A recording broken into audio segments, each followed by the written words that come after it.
అప్పుడే ఏంటి 2 నెలలే కదా అయ్యింది అనేటువంటి మాట కూడా అనుకునేటువంటి అవకాశాలు ఉన్నాయి.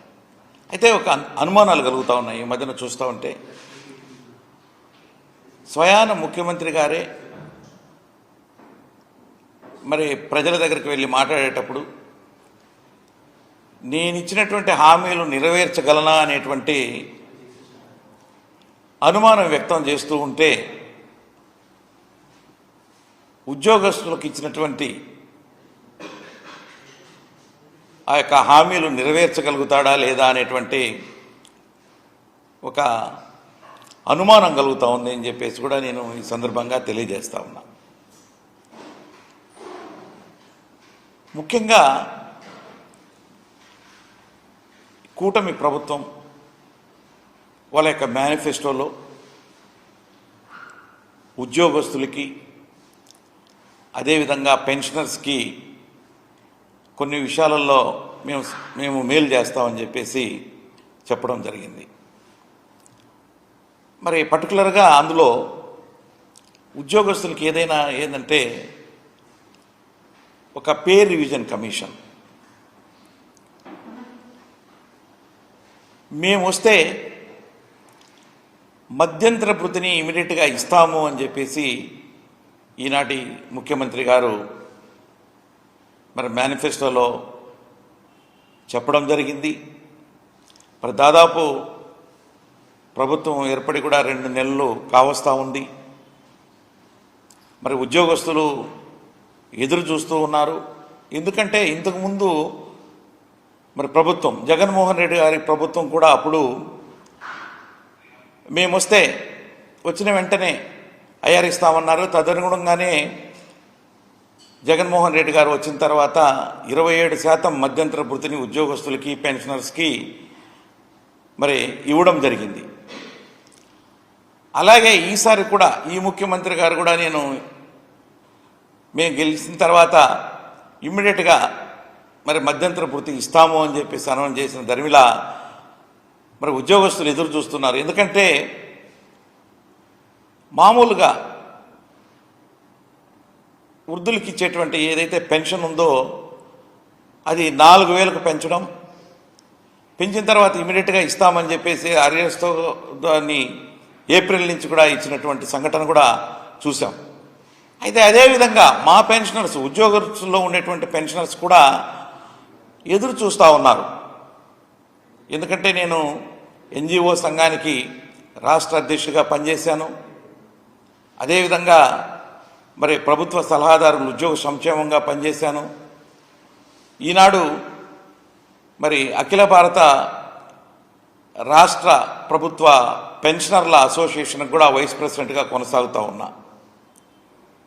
మా పెన్షనర్స్ అంతా అడుగుతూ ఉన్నారు, ఏంటంటే మనకి ఈ ఐఆర్ ఇస్తానన్నాడు కదా ఆయన వచ్చిన వెంటనే, మరి ఆ ప్రభుత్వం అప్పుడు ఇచ్చింది కదా ఇప్పుడు ఇవ్వట్లేదు అని చెప్పేసి కూడా అడుగుతూ ఉన్నారు. దాన్ని తక్షణమే మరి ఆ యొక్క మధ్యంతర భృతిని ఉద్యోగస్తులకి పెన్షనర్స్కి మరి ఇవ్వాలి అని చెప్పేసి కూడా నేను ఈ సందర్భంగా మరి ముఖ్యమంత్రి గారిని కూడా కోరుతున్నా.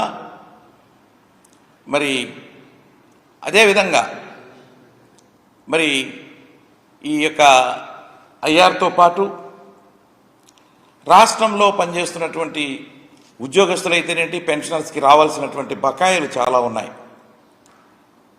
మరి అవి మేము ప్రభుత్వం వచ్చిన తర్వాతనే అవన్నీ కూడా మీకు ఇమీడియట్గా మేము ఇస్తాము అని చెప్పేసి కూడా చెప్పడం జరిగింది. దాంట్లో మెయిన్గా ఉద్యోగస్తులకు రావాల్సినటువంటి జీపీఎఫ్ అయితేనేంటి, ఏపీజీఎల్ అయితేనేంటి, ఎన్కాష్మెంట్ ఆఫ్ అర్న్డ్ లీవ్ అయితేనేంటి, PRC last PRC arrears అయితేనేంటి,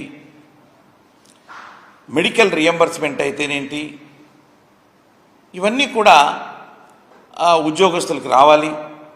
retire అయినటువంటి పెన్షనర్స్ కూడా మరి పెన్షనరీ బెనిఫిట్స్ కూడా మరి వాళ్ళకి రావాల్సినటువంటి అవసరం ఉంది. ఇవన్నీ కూడా మా ప్రభుత్వం వస్తే ఇస్తాము, ఇమీడియట్గా ఇస్తామని చెప్పారు. అవి కూడా ఇంతవరకు ఉద్యోగస్తులు ఎదురు చూస్తూ ఉన్నారు. అవి కూడా ఇమ్మీడియట్గా ఇవ్వాలి అని చెప్పేసి కూడా నేను ఈ సందర్భంగా కోరుతూ ఉన్నాను. ఇవన్నీ కూడా మేనిఫెస్టోలో చెప్పారు. మేనిఫెస్టోలో చెప్పారు కాబట్టి ఉద్యోగస్తులు అయితేనేంటి, పెన్షనర్స్ కూడా ఎదురు చూపులు చూస్తూ ఉన్నారు అని చెప్పేసి కూడా నేను ఈ సందర్భంగా తెలియజేస్తూ ఉన్నా. అదేవిధంగా మరి ఈ వాలంటీర్ వ్యవస్థ, మేము వస్తే వాలంటీర్స్కి 5,000 నుంచి 10,000కు చేస్తాం అని చెప్పి ప్రకటించడం, మరి ఈనాడు ఆ యొక్క వాలంటరీ వ్యవస్థ అనేది ఒక అగమ్య గోచరంగా ఉన్నది అని చెప్పేసి కూడా నేను ఈ సందర్భంగా తెలియజేస్తా ఉన్నా. మరి దాదాపుగా వాళ్ళు 2,50,000 మంది దాకా ఉన్నటువంటి వాళ్ళు మరి రోడ్డున పడేటువంటి పరిస్థితి ఏర్పడుతూ ఉంది. వాళ్ళకు జీతాలు పెంచకపోగా ఉన్నటువంటి 5,000 కూడా ఇంతవరకు ఈ జూలై మాసం కానీ, అంటే జూన్ మాసానికి ఇచ్చేటువంటి ఆ శాలరీ ఏదైతే ఉందో జూలై 1వ తారీఖున కానీ ఆగస్టు 1వ తారీఖున కానీ 2 నెలలు కూడా వాళ్ళకి పే చేయలేదు. అంటే ఆ వ్యవస్థ ఉన్నదా లేదా అనేది కూడా ఒక అపనమ్మకంగా ఉంది, అసలు కన్ఫ్యూజన్గా ఉంది. కొంతమంది ఏమో కొనసాగుతుందని చెప్తారు, కొంతమంది ఏమో లేదని చెప్తారు. ఎక్స్టెన్షన్ కూడా వాళ్ళకి 1 year ఎక్స్టెన్షన్ ఇస్తారు జనరలీ. ఆ ఎక్స్టెన్షన్ కూడా జూలై మాసాంతానికి అయిపోయింది. అంటే జూలై 1వ తారీఖు, ఆగస్టు 1వ తారీఖు నుంచి దాన్ని రెన్యువల్ చేయాల్సినటువంటి అవసరం కూడా మరి ఆ ప్రభుత్వం మీద ఉన్నది అని చెప్పేసి కూడా నేను ఈ సందర్భంగా తెలియజేస్తూ ఉన్నాను. అదేవిధంగా మరి ఈ మేనిఫెస్టోలో చెప్పినటువంటి విధంగా దాదాపు రాష్ట్రంలో ఉన్నటువంటి 3,80,000 మంది పెన్షనర్స్ ఉన్నారు. వాళ్ళందరికీ ఒక పెన్షనర్స్ కోసం ఒక కార్పొరేషన్ను మేము వచ్చిన తర్వాత ఏర్పాటు చేస్తామని చెప్పేసి మేనిఫెస్టోలో చెప్పారు. మరి దానికి కూడా మరి శ్రీకారం చుట్టి రిటైర్ అయినటువంటి ఉద్యోగస్తులకి వాళ్ళకున్నటువంటి ఇబ్బందులు ఏవైనా కూడా త్వరితగతిన సాల్వ్ చేసుకునేదానికి అవసరం ఉండేటువంటి ఆ యొక్క కార్పొరేషన్ను కూడా మీరు చెప్పినటువంటి విధంగా దాన్ని మరి నెలకొల్పాలి అని చెప్పేసి కూడా నేను ఈ సందర్భంగా కోరుకుంటూ ఉన్నాను. అదేవిధంగా మరి రాష్ట్రంలో పనిచేస్తున్నటువంటి ఉద్యోగస్తుల్లో దాదాపు కొత్తగా అపాయింట్ అయినటువంటి ఈ యొక్క గ్రామ సచివాలయంలో పనిచేస్తున్నటువంటి 1,20,000 ఉద్యోగస్తులతో పాటు అంతకుముందు ఎక్కువ మంది టీచర్స్ కానీ కొంత పోలీసులో ఉన్నటువంటి వాళ్ళు కూడా ఒక 2.5 lakh 3 lakh ఎంప్లాయీస్ దాకా ఈ సిపిఎస్ కిందకి వస్తారు. వాళ్ళంతా కూడా ఇంతకు ముందు ఉన్నటువంటి ప్రభుత్వంలో కూడా దీని మీద డిస్కషన్స్ జరిగాయి. మరి సిపిఎస్ను రద్దు చేయమని చెప్పి ఆ ఉద్యోగ వర్గాలన్నీ కూడా అడుగుతూ ఉన్నాయి, ఉద్యోగ సంఘాలు కూడా అడిగాయి. అయితే ఆనాడు ఉన్నటువంటి ప్రభుత్వం సిపిఎస్ను రద్దు చేయలేము, ఒక జిపిఎస్ విధానాన్ని తీసుకొస్తాము అని చెప్పి ఉద్యోగ సంఘ నాయకులతో దప్పదపాలుగా జరిగినటువంటి జాయింట్ స్టాఫ్ కౌన్సిల్ మీటింగ్స్లో కూడా తెలియజేసి మరి రిటైర్ అయ్యే నాటికి వచ్చేటువంటి ఆ యొక్క శాలరీలో ఒక సగభాగం ఇస్తూ దాని మీద డిఆర్ కూడా డిఎన్ఎస్ అలవెన్స్ కూడా ఆ యొక్క రిటైర్ అయినటువంటి సిపిఎస్ ఉద్యోగస్తులకి వచ్చేదానికి అవకాశం ఉంటుంది. కాబట్టి ఒక జిపిఎస్ స్కీమ్ని తీసుకొస్తే బాగుంటుంది. దాంట్లో రాంది ఏంటంటే పిఆర్సి రాదు,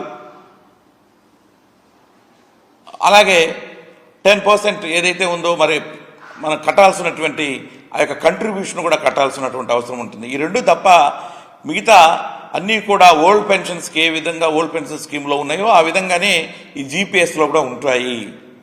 అయితే దాని మీద కూడా దాన్ని పునఃసమీక్షించి సిపిఎస్ను జీపీఎస్ను ఒక ఆమోదయోగమైనటువంటి పెన్షన్ స్కీమ్ను తీసుకొస్తాము అని చెప్పేసి కూడా మీరు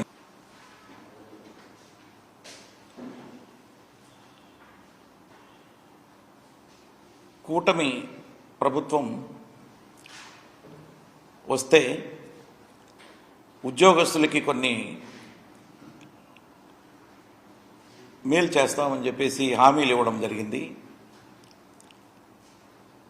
అయితే అప్పుడే ఏంటి 2 నెలలే కదా అయ్యింది అనేటువంటి మాట కూడా అనుకునేటువంటి అవకాశాలు ఉన్నాయి. అయితే ఒక అనుమానాలు కలుగుతూ ఉన్నాయి ఈ మధ్యన చూస్తూ ఉంటే. స్వయాన ముఖ్యమంత్రి గారే మరి ప్రజల దగ్గరికి వెళ్ళి మాట్లాడేటప్పుడు నేను ఇచ్చినటువంటి హామీలు నెరవేర్చగలనా అనేటువంటి అనుమానం వ్యక్తం చేస్తూ ఉంటే, ఉద్యోగస్తులకు ఇచ్చినటువంటి ఆ యొక్క హామీలు నెరవేర్చగలుగుతాడా లేదా అనేటువంటి ఒక అనుమానం కలుగుతూ ఉంది అని చెప్పేసి కూడా నేను ఈ సందర్భంగా తెలియజేస్తా ఉన్నా. ముఖ్యంగా కూటమి ప్రభుత్వం వాళ్ళ యొక్క మేనిఫెస్టోలో ఉద్యోగస్తులకి అదేవిధంగా పెన్షనర్స్కి కొన్ని విషయాలలో మేము మేలు చేస్తామని చెప్పేసి చెప్పడం జరిగింది. మరి పర్టికులర్గా అందులో ఉద్యోగస్తులకి ఏదైనా ఏంటంటే ఒక పే రివిజన్ కమిషన్ మేము వస్తే మధ్యంతర భృతిని ఇమీడియట్గా ఇస్తాము అని చెప్పేసి ఈనాటి ముఖ్యమంత్రి గారు మరి మేనిఫెస్టోలో చెప్పడం జరిగింది. మరి దాదాపు ప్రభుత్వం ఏర్పడి కూడా 2 నెలలు కావస్తూ ఉంది. మరి ఉద్యోగస్తులు ఎదురు చూస్తూ ఉన్నారు. ఎందుకంటే ఇంతకుముందు మరి ప్రభుత్వం జగన్మోహన్ రెడ్డి గారి ప్రభుత్వం కూడా అప్పుడు మేము వస్తే వచ్చిన వెంటనే ఐఆర్ ఇస్తామన్నారు. తదనుగుణంగానే జగన్మోహన్ రెడ్డి గారు వచ్చిన తర్వాత 27% మధ్యంతర భృతిని ఉద్యోగస్తులకి పెన్షనర్స్కి మరి ఇవ్వడం జరిగింది. అలాగే ఈసారి కూడా ఈ ముఖ్యమంత్రి గారు కూడా మేము గెలిచిన తర్వాత ఇమ్మీడియట్గా మరి మధ్యంతర భృతి ఇస్తాము అని చెప్పేసి అనౌన్స్ చేసిన ధర్మిలా మరి ఉద్యోగస్తులు ఎదురు చూస్తున్నారు. ఎందుకంటే మామూలుగా వృద్ధులకి ఇచ్చేటువంటి ఏదైతే పెన్షన్ ఉందో అది 4,000కు పెంచిన తర్వాత ఇమీడియట్గా ఇస్తామని చెప్పేసి అరియర్స్తో దాన్ని ఏప్రిల్ నుంచి కూడా ఇచ్చినటువంటి సంఘటన కూడా చూసాం. అయితే అదేవిధంగా మా పెన్షనర్స్ ఉద్యోగస్తుల్లో ఉండేటువంటి పెన్షనర్స్ కూడా ఎదురు చూస్తూ ఉన్నారు. ఎందుకంటే నేను ఎన్జిఓ సంఘానికి రాష్ట్ర అధ్యక్షుడిగా పనిచేశాను. అదేవిధంగా మరి ప్రభుత్వ సలహాదారులు ఉద్యోగ సంక్షేమంగా పనిచేశాను. ఈనాడు మరి అఖిల భారత రాష్ట్ర ప్రభుత్వ పెన్షనర్ల అసోసియేషన్కి కూడా వైస్ ప్రెసిడెంట్గా కొనసాగుతూ ఉన్నా.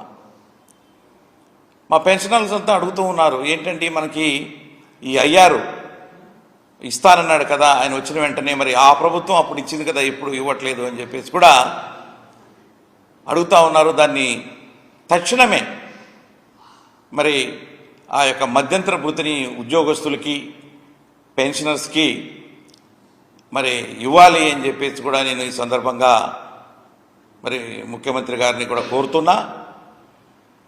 మరి అదేవిధంగా మరి ఈ యొక్క ఐఆర్తో పాటు రాష్ట్రంలో పనిచేస్తున్నటువంటి ఉద్యోగస్తులైతేనేంటి పెన్షనర్స్కి రావాల్సినటువంటి బకాయిలు చాలా ఉన్నాయి.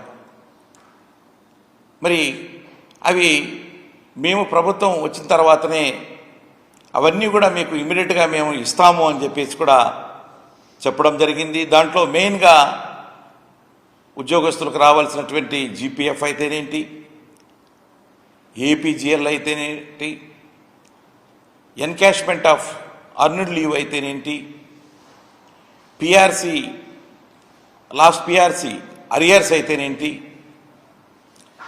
మెడికల్ రియంబర్స్మెంట్ అయితేనేంటి, ఇవన్నీ కూడా ఉద్యోగస్తులకు రావాలి. రిటైర్ అయినటువంటి పెన్షనర్స్ కూడా మరి పెన్షనరీ బెనిఫిట్స్ కూడా మరి వాళ్ళకి రావాల్సినటువంటి అవసరం ఉంది. ఇవన్నీ కూడా మా ప్రభుత్వం వస్తే ఇస్తాము అని ఇమీడియట్గా ఇస్తామని చెప్పారు. అవి కూడా ఇంతవరకు ఉద్యోగస్తులు ఎదురు చూస్తూ ఉన్నారు. అవి కూడా ఇమ్మీడియట్గా ఇవ్వాలి అని చెప్పేసి కూడా నేను ఈ సందర్భంగా కోరుతూ ఉన్నాను. ఇవన్నీ కూడా మేనిఫెస్టోలో చెప్పారు. మేనిఫెస్టోలో చెప్పారు కాబట్టి ఉద్యోగస్తులు అయితేనేంటి, పెన్షనర్స్ కూడా ఎదురు చూపులు చూస్తూ ఉన్నారు అని చెప్పి. మరి దాదాపుగా వాళ్ళు 2,50,000 మంది దాకా ఉన్నటువంటి వాళ్ళు మరి రోడ్డున పడేటువంటి పరిస్థితి ఏర్పడుతూ ఉంది. వాళ్ళకు జీతాలు పెంచకపోగా ఉన్నటువంటి 5,000 కూడా ఇంతవరకు ఈ జూలై మాసం కానీ, అంటే జూన్ మాసానికి ఇచ్చేటువంటి ఆ శాలరీ ఏదైతే ఉందో జూలై 1వ తారీఖున కానీ ఆగస్టు 1వ తారీఖున కానీ 2 నెలలు కూడా వాళ్ళకి పే చేయలేదు. అంటే ఆ వ్యవస్థ ఉన్నదా లేదా అనేది కూడా ఒక అపనమ్మకంగా ఉంది, అసలు కన్ఫ్యూజన్గా ఉంది. కొంతమంది ఏమో కొనసాగుతుందని చెప్తారు, కొంతమంది ఏమో లేదని చెప్తారు. ఎక్స్టెన్షన్ కూడా వాళ్ళకి 1 year ఎక్స్టెన్షన్ ఇస్తారు జనరలీ. ఆ ఎక్స్టెన్షన్ కూడా జూలై మాసాంతానికి అయిపోయింది. అంటే జూలై 1వ తారీఖు, ఆగస్టు 1వ తారీఖు నుంచి దాన్ని రెన్యువల్ చేయాల్సినటువంటి అవసరం కూడా మరి ఆ ప్రభుత్వం మీద ఉన్నది అని చెప్పేసి కూడా నేను ఈ సందర్భంగా తెలియజేస్తూ ఉన్నాను. అదేవిధంగా మరి ఈ మేనిఫెస్టోలో చెప్పినటువంటి విధంగా దాదాపు రాష్ట్రంలో ఉన్నటువంటి 3,80,000 మంది పెన్షనర్స్ ఉన్నారు. వాళ్ళందరికీ ఒక పెన్షనర్స్ కోసం ఒక కార్పొరేషన్ను మేము వచ్చిన తర్వాత ఏర్పాటు చేస్తామని చెప్పేసి మేనిఫెస్టోలో చెప్పారు. మరి దానికి కూడా మరి శ్రీకారం చుట్టి రిటైర్ అయినటువంటి ఉద్యోగస్తులకి వాళ్ళకున్నటువంటి ఇబ్బందులు ఏవైనా కూడా త్వరితగతిన సాల్వ్ చేసుకునేదానికి అవసరం ఉండేటువంటి ఆ యొక్క కార్పొరేషన్ కూడా మీరు చెప్పినటువంటి విధంగా దాన్ని మరి నెలకొల్పాలి అని చెప్పేసి కూడా నేను ఈ సందర్భంగా కోరుకుంటూ ఉన్నాను. అదేవిధంగా మరి రాష్ట్రంలో పనిచేస్తున్నటువంటి ఉద్యోగస్తుల్లో దాదాపు కొత్తగా అపాయింట్ అయినటువంటి ఈ యొక్క గ్రామ సచివాలయంలో పనిచేస్తున్నటువంటి 1,20,000 ఉద్యోగస్తులతో పాటు అంతకుముందు ఎక్కువ మంది టీచర్స్ కానీ కొంత పోలీసులో ఉన్నటువంటి వాళ్ళు కూడా ఒక 2.5 lakh 3 lakh ఎంప్లాయీస్ దాకా ఈ సిపిఎస్ కిందకి వస్తారు. వాళ్ళంతా కూడా ఇంతకుముందు ఉన్నటువంటి ప్రభుత్వంలో కూడా దీని మీద డిస్కషన్స్ జరిగాయి.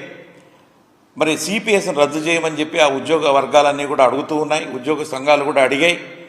అయితే ఆనాడు ఉన్నటువంటి ప్రభుత్వం సిపిఎస్ను రద్దు చేయలేము, ఒక జిపిఎస్ విధానాన్ని తీసుకొస్తాము అని చెప్పి ఉద్యోగ సంఘ నాయకులతో దప్పదప్పాలుగా జరిగినటువంటి జాయింట్ స్టాఫ్ కౌన్సిల్ మీటింగ్స్లో కూడా తెలియజేసి మరి రిటైర్ అయ్యే నాటికి వచ్చేటువంటి ఆ యొక్క శాలరీలో ఒక సగభాగం ఇస్తూ దాని మీద డిఆర్ కూడా డిఎన్ఎస్ అలవెన్స్ కూడా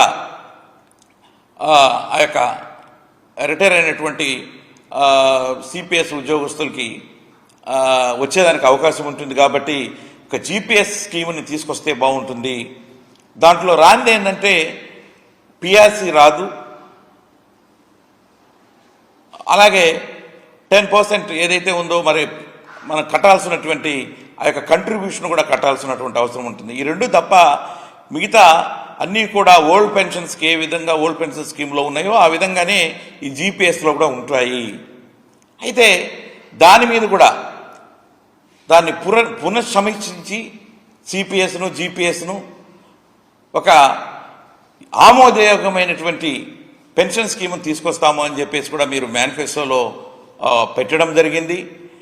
మరి అది ఏమో కానీ మరి ఇంతకుముందు ఉన్నటువంటి ప్రభుత్వం తీసుకొచ్చినటువంటి జీపీఎస్ స్కీమ్ని దాని మీద గెజెట్ నోటిఫికేషన్ ఇస్తూ జీవో వస్తే దాని మీద కొన్ని ఉద్యోగస్తులకు ఉద్యోగ సంఘాలు ఆందోళన చేస్తే ఇమీడియట్గా అది మాకు తెలియదు, అది కూడా ఈ ప్రభుత్వం ఏర్పడిన తర్వాతనే ఆ జీవో రావడం జరిగింది.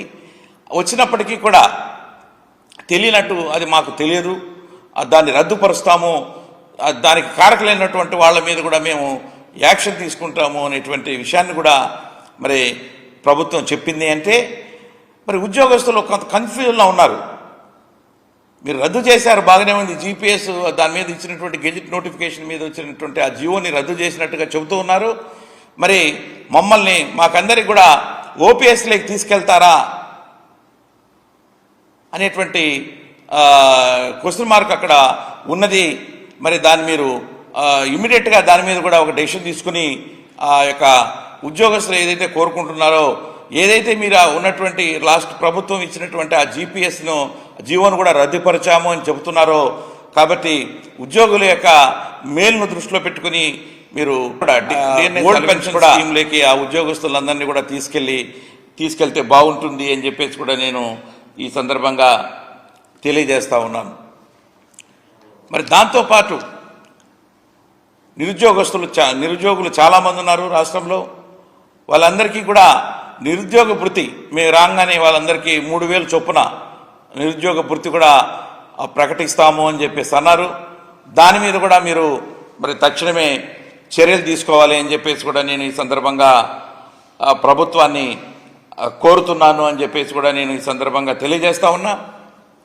అదేవిధంగా మరి ప్రతి సంవత్సరానికి ఒక 4 లక్షల ఉద్యోగాలు మేము క్రియేట్ చేసి ఇస్తాము. అంటే 5 ఏళ్లలో 5 4 20 అంటే 2 లక్షల దాదాపు 20 లక్షల ఉద్యోగులు, 5 సంవత్సరాలకి 20 లక్షల ఉద్యోగాలు క్రియేట్ చేస్తామన్నారు. ప్రతి సంవత్సరానికి 4 లక్షల చొప్పున దానికి ఒక జాబ్ క్యాలెండర్ను కూడా తయారు చేస్తామన్నారు. దయచేసి మరి ఇప్పుడు ఆగస్టు మాసం వచ్చింది, ఈ సంవత్సరంలో సగం ఈ సంవత్సరంలో సగభాగం జరిగిపోయింది. కాబట్టి ఇమ్మీడియట్గా ఆ జాబ్ క్యాలెండర్ కూడా మీరు విడుదల చేయాలి అని చెప్పేసి కూడా నేను ఈ సందర్భంగా ప్రభుత్వాన్ని మరి ఏదైతే ఇవన్నీ మీరు చెప్పి ఉన్నారు మీరు అవన్నీ కూడా ఇవ్వాలి అని చెప్పేసి కూడా నేను ఈ సందర్భంగా తెలియజేస్తూ ఉన్నాను. అదేవిధంగా అవుట్సోర్సింగ్ అంగన్వాడీ ఉద్యోగుల యొక్క వాళ్ళకు న్యాయం చేస్తామని చెప్పేసి విషయాన్ని కూడా మీరు మేనిఫెస్టోలో పెట్టి ఉన్నారు.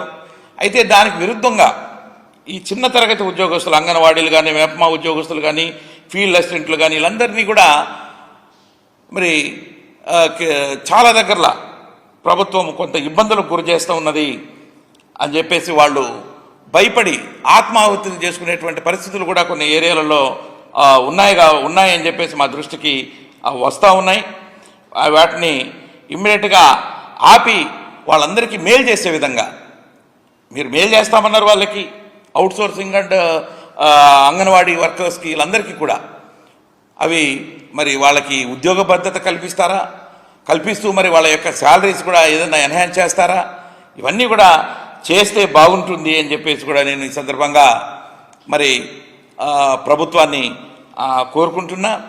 అదేవిధంగా ఈ రాష్ట్రంలో పనిచేస్తున్నటువంటి దాదాపుగా 20 సంవత్సరాలు పైగా పనిచేస్తున్నటువంటి కాంట్రాక్టు ఉద్యోగస్తుల వ్యవస్థ, ఆ కాంట్రాక్టు ఉద్యోగస్తుల్ని మరి ఇంతకుముందు ఉన్నటువంటి ప్రభుత్వం రెగ్యులరైజ్ చేయాలి అని చెప్పి ఒక మంచి ఉద్దేశంతో దాన్ని మొదలుపెట్టి దాదాపు ఒక 10,700 మంది ఉద్యోగస్తుల్ని రెగ్యులరైజ్ చేయాలి అన్ని శాఖలలో అని చెప్పేసి ఒక ఐడెంటిఫై చేసి అవన్నీ లిస్టులు ప్రిపేర్ చేసి మరి ఒక సిస్టమేటిక్గా ఒక ప్రాతిపదికన దాదాపుగా 4,000కు పైగా ఉద్యోగస్తుల్ని రెగ్యులరైజ్ చేశారు. ఈ లోపల ఎన్నికల కోడ్ రావడం మూలాన మిగిలిన వాళ్ళను అంటే దాదాపు ఒక 7,000 మంది దాకా వాళ్ళ రెగ్యులరైజేషన్ కూడా ప్రక్రియ ఆగిపోయి ఉన్నాయి. ఒక వివిధ స్టేజ్లో వాళ్ళందరూ కూడా ఎలిజిబిలిటీ ఉండేవాళ్ళు. సిస్టమేటిక్గా ఎవరైతే ఎలిజిబిలిటీ ఉన్నారో వాళ్ళందరినీ కూడా మీరు రెగ్యులరైజ్ చేయాలి. ఏదైతే మొన్న 4,000 మందిని చేశారో అదేవిధంగా వాళ్ళందరినీ కూడా చెయ్యాలి అని చెప్పేసి కూడా నేను ఈ సందర్భంగా కొత్త ప్రభుత్వాన్ని కోరుకుంటున్నా. అయితే ఉద్యోగస్తులు అనేవాళ్ళు ఎక్కడైనా కూడా నేను ఇంతకుముందు కూడా చెప్పాను, మరి చాలా ప్రభుత్వాలు చూశాను. అందులో ఏ ప్రభుత్వం వచ్చినా కూడా ప్రభుత్వ ఉద్యోగే. అయితే మీరు వాళ్ళకి అనుకూలంగా చేశారు, వీళ్ళకి అనుకూలంగా చేశారు అన్ని వాళ్ళని నానా ఇబ్బందులు పెట్టడం, కొంతమందిని అనవసరంగా ట్రాన్స్ఫర్ చేయడం, కొంతమంది పోస్టింగ్ ఇవ్వకుండా పక్కన పెట్టడం కూడా జరుగుతూ ఉంది. అది మంచి పద్ధతి కాదు. ఉద్యోగి అనేటోడు పైన ఉద్యోగి గవర్నమెంట్ రూల్స్ ప్రకారంగా ఒక సిస్టమేటిక్గా ఉద్యోగికి కొన్ని నియమ నిబంధనలు ఉంటాయి. ఆ నియమ నిబంధనల ప్రకారంగా ఆ ఉద్యోగి పనిచేయాల్సినటువంటి అవసరం ఉంటుంది. ఆయా కార్యాలయాల్లో వాళ్ళు సిస్టమేటిక్గా ఆ రూల్స్ ప్రకారంగానే పనిచేస్తారు తప్ప మీరు అనుకున్నట్టుగా వేరే విధంగా ఏదో మరి వాళ్ళైతే చేసి ఉండరు. కాబట్టి మీరు ఆ దృక్పథంతో ఆలోచించి ఉద్యోగస్తులందరినీ కూడా వాళ్ళ యొక్క ఏదైతే ఉద్యోగ ధర్మం వాళ్ళ యొక్క చేయాల్సినటువంటి ఆ విధులు నిర్వర్తించేదానికి మీరు సహకరించి వాళ్ళందరినీ కూడా సిస్టమేటిక్గా దీంట్లో చూడాలి అని చెప్పేసి కూడా నేను ఈ సందర్భంగా తెలియజేస్తున్నా. అయితే మరి ఏ ప్రభుత్వంలో అయినా ఉద్యోగస్తులుగా అంటే మంచి చెడ్డ అనేది ఉంటుంది. ఉద్యోగస్తులకి మంచి చేస్తే ప్రభుత్వం మంచి అంటారు, లేకపోతే వ్యతిరేకంగా మాట్లాడుతూ ఉంటారు. అయితే మరి ఇంతకుముందు ఉన్నటువంటి ప్రభుత్వం కూడా చాలా మంచి విషయాలు చేసింది ఉద్యోగస్తులకి. ఎక్కడా లేనటువంటి విధంగా ఈ రాష్ట్రంలో మరి ఆర్టీసీని ప్రభుత్వంలో విలీనం చేయడం జరిగింది. అదేవిధంగా ఏ రాష్ట్రంలో కూడా లేదు. పదవీ విరమణ వయసు 60 సంవత్సరాల నుంచి 62 సంవత్సరాలకు పెంచినటువంటి సంఘటనలు కూడా ఇలాగా చాలా ఉన్నాయి. మహిళా ఉద్యోగులకి 2 నెలల నుంచి 6 నెలల వరకు చైల్డ్ కేర్ లీవ్ కూడా ఇవ్వడం జరిగింది. అదేవిధంగా వైద్య విధాన పరిషత్లో పనిచేస్తున్నటువంటి ఎంతో కాలం నుంచి వాళ్ళు 010కి నోచుకోకుండా అది గవర్నమెంట్ ఆర్గనైజేషన్ అయినప్పటికీ కూడా ఒక ప్రైవేట్ లాగా ట్రీట్ చేస్తుండే వాళ్ళు దాన్ని కూడా 01 శాలరీస్ కిందకి తీసుకొచ్చి ఒక ప్రభుత్వ సంస్థలాగా తీసుకొచ్చినటువంటి ఇది కూడా లాస్ట్ ప్రభుత్వానికి చేసింది. అలాగే కాంట్రాక్ట్ ఉద్యోగస్తులు రెగ్యులరైజ్ చేసే ప్రక్రియ మొదలెట్టి కొంత 4,000 పైగా వాళ్ళందరినీ కూడా రెగ్యులరైజ్ చేసింది. అదేవిధంగా మరి దాదాపు 17 మెడికల్ కాలేజీలు తీసుకురావడం,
ఎంతో కాలం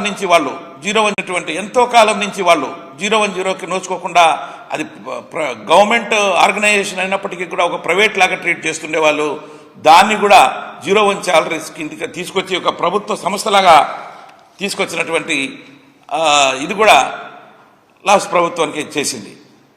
అలాగే కాంట్రాక్ట్ ఉద్యోగస్తులు రెగ్యులరైజ్ చేసే ప్రక్రియ మొదలెట్టి కొంత 4,000 పైగా వాళ్ళందరినీ కూడా రెగ్యులరైజ్ చేసింది. అదేవిధంగా మరి దాదాపు 17 మెడికల్ కాలేజీలు తీసుకురావడం, దాదాపు 2,40,000 మంది రెగ్యులర్గా ఉద్యోగస్తులను కూడా నింపడం, చాలా కొత్తగా ఏర్పడినటువంటి అన్ని జిల్లాలలో కూడా పాత జిల్లాలతో పాటు హెచ్ఆర్ఏ ఇవ్వడము, ఇలాంటివన్నీ కూడా రెగ్యులర్గా జాయింట్ స్టాఫ్ కౌన్సిల్ మీటింగ్ పెట్టడము చేయడము ఇవన్నీ కూడా జరిపారు.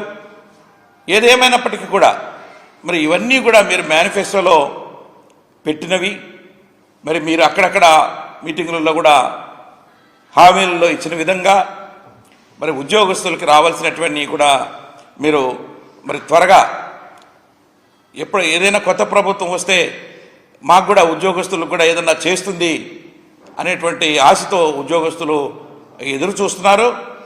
మరి ఏదైతే ఇంతకుముందు లాస్ట్ ఉన్నటువంటి గవర్నమెంటు 27% మధ్యంతర భృతిని ప్రకటించారు ఉద్యోగస్తులకి పెండింగ్ పిఆర్సీ, అదేవిధంగా దానికి తగ్గకుండా 27% తగ్గకుండా మరి మధ్యంతర భృతిని కూడా ఈ రోజున ఉద్యోగస్తులకి మీరు ప్రకటిస్తారని చెప్పేసి ఆశిస్తూ మరి ఇవన్నీ కూడా న్యాయంగా రావాల్సినటువంటి కోరికలు ఏవైతే ఉన్నాయో ఉద్యోగస్తులకి పెన్షనర్స్కి ఇవన్నీ కూడా మరి త్వరగా మరి సాల్వ్ చేయాలని చెప్పేసి కూడా నేను ఈ ప్రభుత్వానికి